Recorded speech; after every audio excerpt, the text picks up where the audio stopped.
Hi friends, welcome back to my channel. ఈ సమ్మర్లో ఒంటిలో వేడిని తగ్గించి వంటికి చలవ చేసే హెల్దీ అయిన మిల్లెట్స్తో బ్రేక్ఫాస్ట్ అనమాట.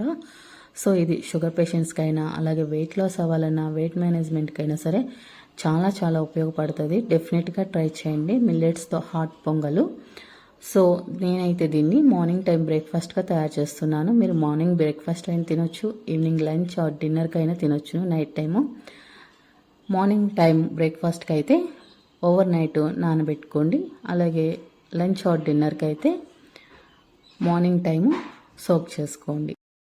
నేను ఇక్కడ 1 కప్పు రాగులను తీసుకుని నీట్గా వాష్ చేసుకుని తగిన వాటర్ పోసుకుని నానబెట్టుకున్నాను. అలానే మార్నింగ్ టైం చేసుకునే ముందు ఒక హాఫ్ అన్ అవర్ ముందు, ఎప్పుడైతే మనం ప్రిపరేషన్ చేసుకుంటామో అప్పుడు ఒక హాఫ్ అన్ అవర్ ముందు పెసరపప్పుని కూడా నానబెట్టుకోండి. 1 కప్పు రాగులకి 1.5 కప్పు పెసరపప్పు అయితే చాలా బాగుంటుంది. దాన్ని కూడా నానబెట్టుకోండి. రెండింటిని వాష్ చేసుకుని పక్కన పెట్టుకున్నాక 1 గ్లాసు రాగులకి 8 గ్లాసుల వాటర్ని యాడ్ చేయండి. అలానే కప్పున్నర పెసరపప్పుకి 2 కప్పుల వాటర్ని యాడ్ చేయండి. మొత్తం 10 కప్పుల వాటర్ని యాడ్ చేసుకుని కడిగిన వంటి రాగులను కూడా యాడ్ చేసి స్టవ్ వెలిగించి స్టవ్ మీద పెట్టుకుని మంచిగా కుక్ చేసుకోండి. రాగులు ఇలా కుక్ అవ్వాలన్నమాట. సో అంటే పొట్ట విచ్చుకుంటాయి కదా, మెత్తగా ఉడుకుతాయి. అప్పుడు వరకు మంచిగా కుక్ చేసుకోండి. ఇలా కుక్ అయిన దాంట్లోకి మనం ముందుగా నానబెట్టుకున్న వంటి పెసరపప్పుని కూడా యాడ్ చేసుకుని ఒకసారి మంచిగా తిప్పుకొని దీన్ని కూడా కుక్ చేసుకోండి. ఈ పెసరపప్పు కూడా ఉడికేలోపు మనము పోపు కోసం కొన్ని ఇంగ్రీడియంట్స్ని కట్ చేసుకుందాం అన్నమాట. 1 ఇంచు అల్లం ముక్క, అలానే ఒక 3 పచ్చిమిర్చి, కొన్ని జీడిపప్పు, కొంచెం కరివేపాకు, ఒక 10 మిరియాలని మెత్తగా పౌడర్ చేసుకోండి. అలాగే అల్లమును పచ్చిమిర్చిని కూడా సన్నగా కట్ చేసుకోండి. ఆల్మోస్ట్ ఉడికిపోయిందనమాట. సో మీకు థిక్నెస్ టైట్గా ఉంటే కనుక మరికొన్ని వాటర్ కూడా యాడ్ చేసుకుని కుక్ చేసుకోవచ్చు ఉడికేటప్పుడు.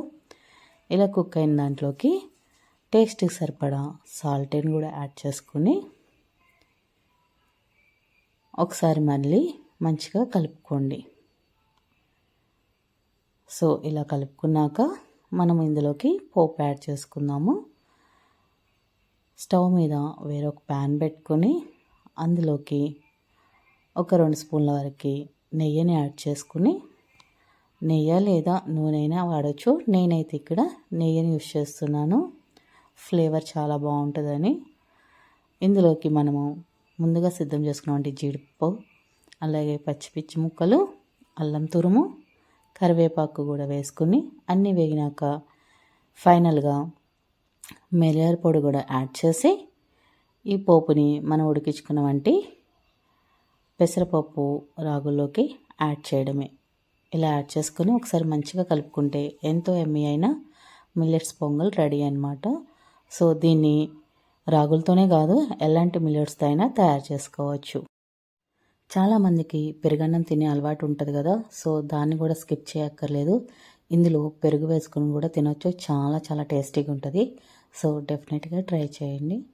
Thank you for watching. మరొక మంచి వీడియోతో మీ ముందుకు వస్తాను. అలాగే ఛానల్ ఎవరైనా ఫస్ట్ టైం చూస్తున్నట్టయితే ప్లీజ్ సబ్స్క్రైబ్ చేసుకోండి. అలాగే లైక్ చేయండి. మీ ఫ్రెండ్స్ అండ్ ఫ్యామిలీ మెంబర్స్కి షేర్ చేయండి. Thank you for watching. Bye.